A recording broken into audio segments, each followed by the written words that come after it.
wabarakatuh. Halo semuanya, apa kabar? Kembali lagi bersama saya Kak Zalfa Salsabila.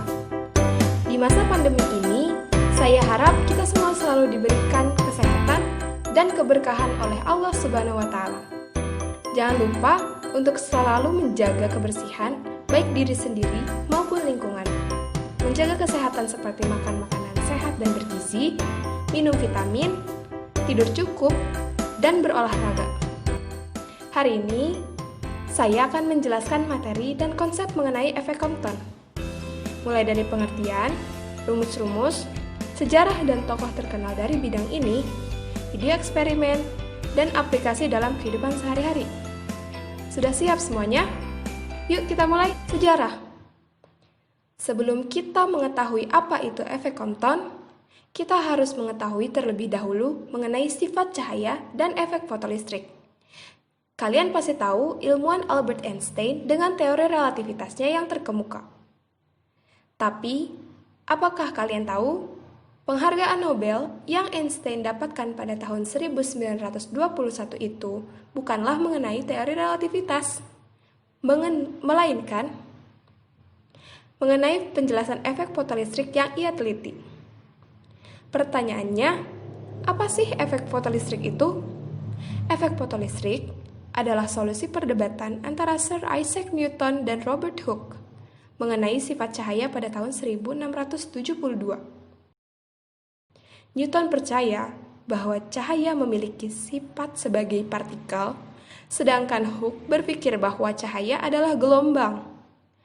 Saat teknologi mulai berkembang, beberapa eksperimen membenarkan pernyataan Hooke. Hal ini terbukti dan persamaan Maxwell menjelaskan perilaku cahaya yang seperti gelombang. Tapi pada akhirnya, perdebatan berakhir ketika Einstein menemukan efek fotolistrik. Saat dua buah kabel yang terputus diletakkan cahaya antara keduanya, elektron akan mengalir pada kabel yang terputus itu.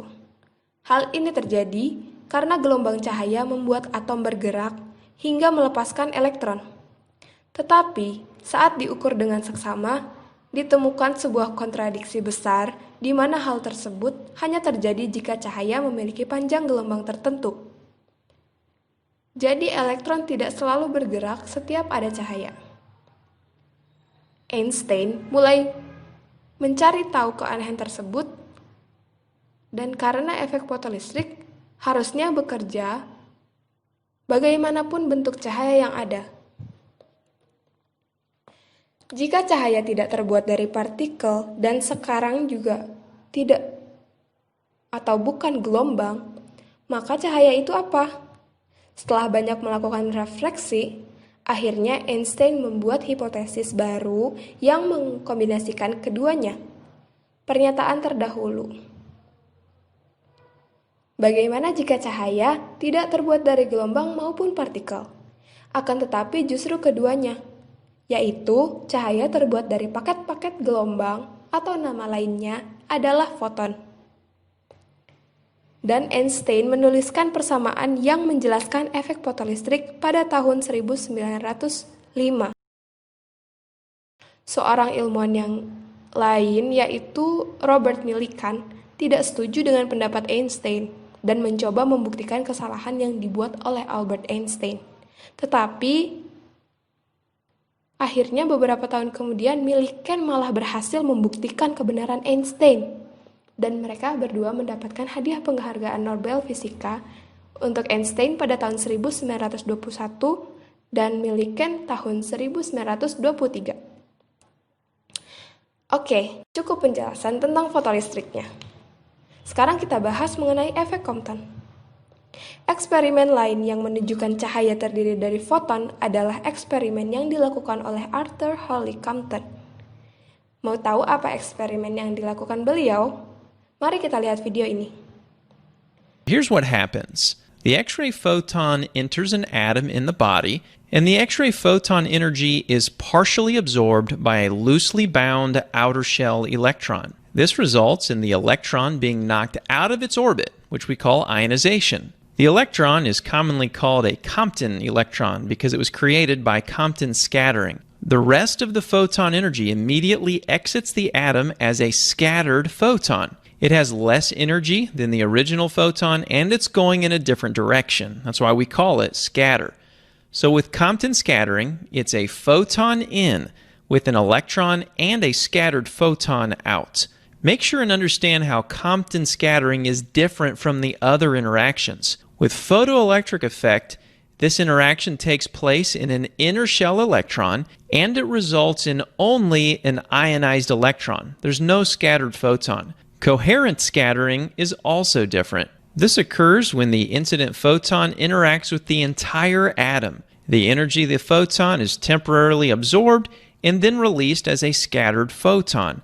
There's no ionization, no free electron, and no biological harm. Once again, Compton scattering occurs when the incoming photon interacts with an outer shell electron. This energy is absorbed by the electron, which causes it to be knocked out of its orbit. At the same time, a scattered photon is also created.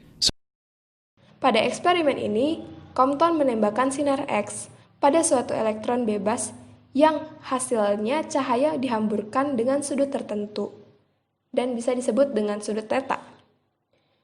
Panjang gelombangnya bertambah dari panjang gelombang semula.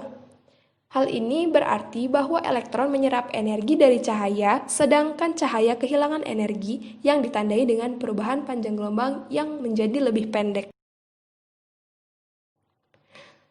Karena besar energi berbanding terbalik dengan panjang gelombang, peristiwa ini disebut dengan efek Compton atau hamburan Compton, yaitu hamburan foton oleh partikel bermuatan yang biasanya adalah elektron, dan ini menghasilkan penurunan energi dengan ditandai peningkatan panjang gelombang dari foton. Efek Compton diamati oleh Arthur Holly Compton pada tahun 1923 di Universitas Washington di St. Louis dan selanjutnya diverifikasi oleh mahasiswa pascasarjana YHU di tahun-tahun berikutnya. Compton mendapatkan hadiah Nobel Fisika tahun 1927 untuk penemuan itu. Compton juga menyadari tumbukan antara foton elektron ini menunjukkan terjadinya konservasi momentum yang memberlakukan hukum konservasi momentum. Dan berdasarkan dari teori relativitas Einstein, Compton menurunkan momentum foton yang dinyatakan sebagai berikut. P sama dengan Hf per C sama dengan H per lambda. Dengan P sama dengan momentum foton Ns, H sama dengan konstanta Planck, nilainya 6,63 kali 10 pangkat min 34 Joule per second, S sama dengan frekuensi cahaya, satuannya Hertz, lambda sama dengan panjang gelombang, satuan meter. Dengan menerapkan hukum konservasi energi dan momentum pada tumbukan ini, Compton menemukan bahwa pergeseran panjang gelombang cahaya memenuhi persamaan delta lambda sama dengan lambda aksen per lambda sama dengan H per MEC dikali 1 min cos theta. Dengan delta lambda adalah pergeseran panjang gelombang, satuan meter, lambda sama dengan panjang gelombang awal, lambda aksen adalah panjang gelombang akhir atau hamburan. ME sama dengan massa elektron yang nilainya 9,11 kali 10 pangkat min 31 kg. Theta adalah sudut hamburan. H per MEC disebut juga panjang gelombang Compton. Nah, gimana? Udah ngerti belum nih? Aplikasi dalam kehidupan sehari-hari. Efek Compton selain memiliki peranan penting dalam teori foton pada cahaya, juga memiliki banyak sekali aplikasi dalam kehidupan sehari-hari. Sebagai contoh adalah yang pertama, panel surya. Sel surya atau sel fotovoltaik memanfaatkan efek fotolistrik untuk membangkitkan arus listrik dari cahaya matahari. Efek fotolistrik muncul ketika cahaya tampak atau radiasi ultraviolet jatuh ke permukaan benda tertentu. Cahaya atau radiasi mendorong elektron keluar dari benda tersebut yang jumlahnya dapat diukur dengan meteran listrik.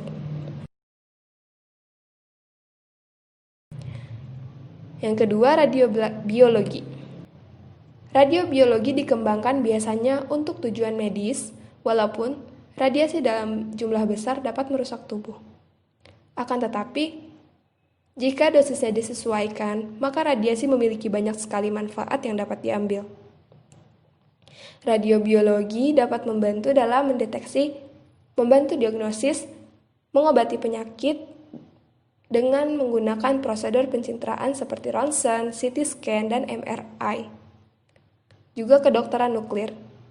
Penyebaran Compton sangat penting bagi radiobiologi, karena merupakan interaksi yang paling mungkin dari sinar gamma dan sinar X, energi tinggi dengan atom pada makhluk hidup, dan diterapkan dalam terapi radiasi. Selanjutnya, difraksi sinar X. Difraksi sinar X atau XRD, X-ray diffraction, adalah teknik non-destruktif untuk menganalisis struktur bahan kristalin atau semi-kristalin, juga non-kristalin.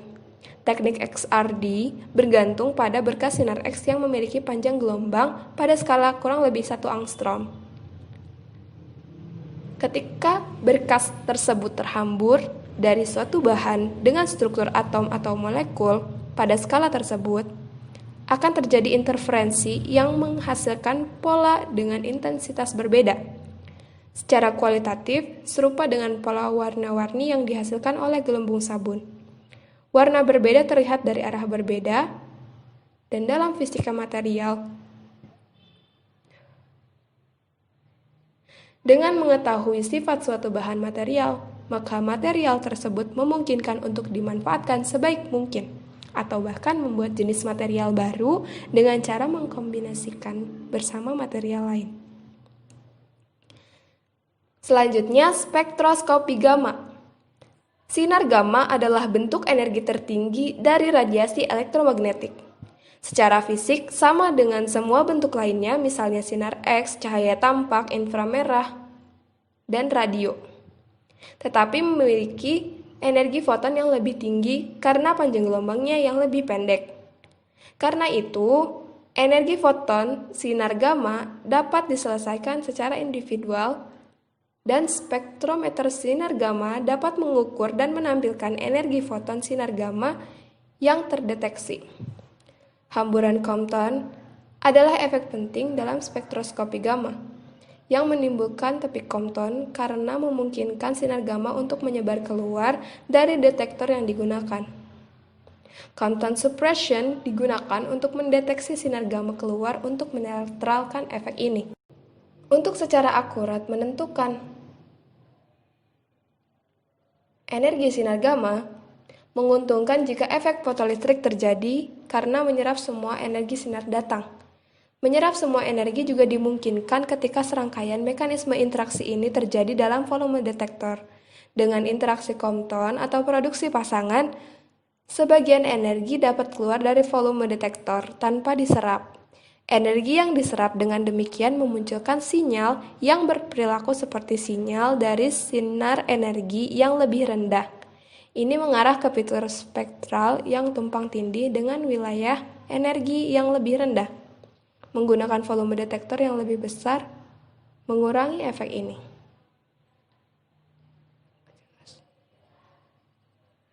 Aplikasi efek Compton lainnya adalah hamburan Compton magnetik. Hamburan yang melibatkan magnetisasi sampel kristal heat dengan energi tinggi. Foton terpolarisasi sirkuler dengan mengukur energi foton yang tersebar dan membalikkan magnet sampel. Dua profil Compton yang berbeda dihasilkan, satu untuk momentum naik dan satu untuk momentum turun. Mengambil perbedaan antara dua profil ini memberikan magnetic Compton profile atau MCP. Kemudian ada penyebaran inverse Compton yang penting dalam astrofisika. Dalam astronomi sinar X, Piringan akresi yang mengelilingi lubang hitam diduga menghasilkan spektrum termal. Foton energi rendah yang dihasilkan dari spektrum ini disebar ke energi yang lebih tinggi oleh elektron relativistik di korona sekitarnya. Hal ini diduga menyebabkan komponen hukum daya dalam spektrum sinar X 0,2-10 kiloelektron-volt dari lubang hitam yang bertambah. Efeknya juga diamati ketika foton dari latar belakang gelombang mikrokosmik bergerak melalui gas panas yang mengelilingi gugusan galaksi. Foton CMB tersebar ke energi yang lebih tinggi oleh elektron dalam gas ini, menghasilkan efek Sunny-Ive-Zeldovic, di mana pengamatan dari Sunny-Ive-Zeldovic memberikan cara yang hampir redshift independen untuk mendeteksi klaster galaksi. Selanjutnya ada radiasi synkrotron. Synkrotron adalah salah satu fasilitas radiasi elektromagnetik, khususnya sinar X yang besarnya hampir seukuran lapangan bola atau lebih, di mana elektron yang dihasilkan dari sebuah linear accelerator atau LINAC dipercepat hingga mendeteksi kecepatan cahaya menggunakan medan magnet kuat. Saat elektron berenergi tinggi tersebut didefleksikan atau dirubah arah lintasannya dengan medan magnet, maka kelebihan energi dari elektron tersebut diemisikan menjadi cahaya elektromagnetik dengan spektrum energi dari cahaya inframerah hingga sinar X berintensitas tinggi. Beberapa fasilitas radiasi synchrotron menyebarkan sinar laser dari berkas elektron yang disimpan. Hamburan Compton ini menghasilkan foton energi tinggi dalam rentang mega elektron volt ke giga elektron volt, yang selanjutnya digunakan untuk eksperimen fisika nuklir.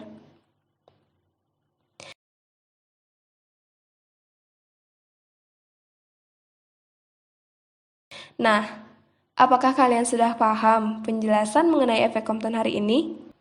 Sebelum ditutup, mari sejenak kita bermuhasabah menyadari dan mensyukuri segala nikmat yang telah diberikan oleh Allah Subhanahu wa Ta'ala kepada kita. Termasuk adanya cahaya sebagaimana firman Allah dalam surat An-Nur ayat 35. Allahu nurus samawati wal ardh.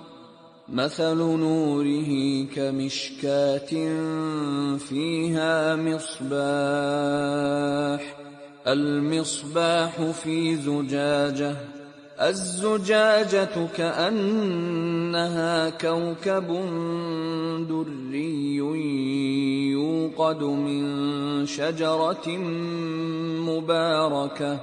يوقد من شجرة مباركة زيتونة لا شرقية ولا غربية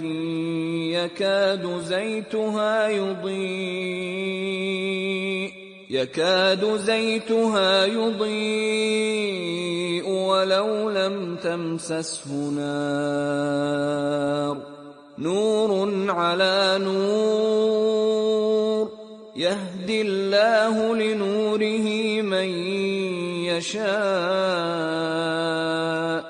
ويضرب الله الأمثال للناس والله بكل شيء عليم. Allah lah pemberi cahaya kepada langit dan bumi. Perumpamaan cahaya Allah adalah seperti sebuah lubang yang tak tembus, yang di dalamnya adalah pelita besar. Pelita itu di dalam kaca, dan kaca itu seakan-akan bintang yang bercahaya seperti mutiara, yang dinyalakan dengan minyak dari pohon yang berkahnya, yaitu pohon zaitun, yang tumbuh tidak di sebelah timur sesuatu dan tidak pula di sebelah baratnya, yang minyaknya saja hampir-hampir menerangi walaupun tidak disentuh api. Cahaya di atas cahaya, berlapis-lapis, Allah membimbing kepada cahayanya siapa yang Dia kehendaki. Dan Allah memperbuat perumpamaan bagi manusia. Dan Allah Maha mengetahui segala sesuatu. Bisa kalian bayangkan kalau cahaya tidak Allah berikan kepada seluruh alam? Tidak tentunya. Kegelapan akan terjadi di mana-mana. Karena itu, bersyukurlah kepada Allah, karena cahaya merupakan bagian dari nikmat yang diberikan oleh Allah. Dari ayat tadi sudah dijelaskan juga bahwa Allah adalah cahaya langit dan bumi itu sendiri, pemberi petunjuk kepada semua makhluk yang tinggal pada keduanya. Dan perumpamaan cahaya Allah dalam hati seseorang mukmin adalah seperti satu lubang yang tak tembus di suatu dinding, yang di dalamnya ada pelita.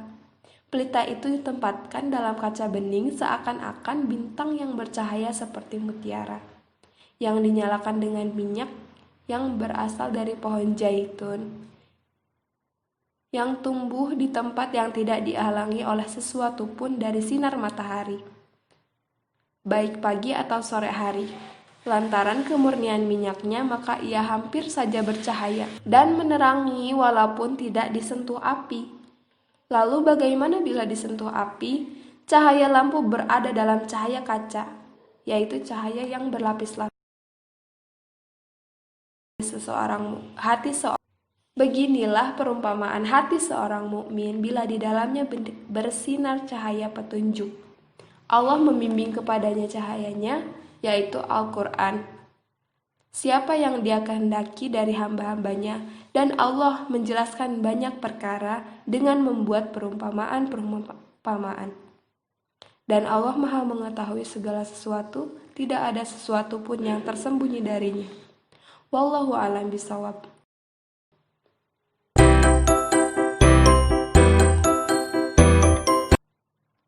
Setelah kita mempelajari efek Compton yang telah saya jelaskan sebelumnya, kita dapat mengambil kesimpulan sebagai berikut. Yang pertama, pengertian efek Compton adalah peristiwa terhamburnya sinar X atau foton ketika menumbuk elektron diam menjadi foton terhambur dan elektron. Efek Compton ditemukan oleh Arthur Holly Compton pada tahun 1923 dan beliau mendapatkan penghargaan Nobel pada konsep tersebut tahun 1927. Efek Compton dinyatakan dalam persamaan P sama dengan HF per C sama dengan H per lambda untuk momentumnya, dan juga delta lambda sama dengan lambda aksen per lambda sama dengan H per MEC dikali 1 min cos theta untuk pergeseran panjang gelombangnya.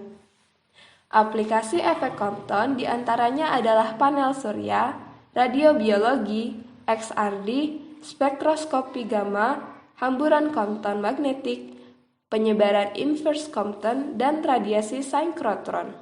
Nah, sekarang penjelasan saya sudah selesai.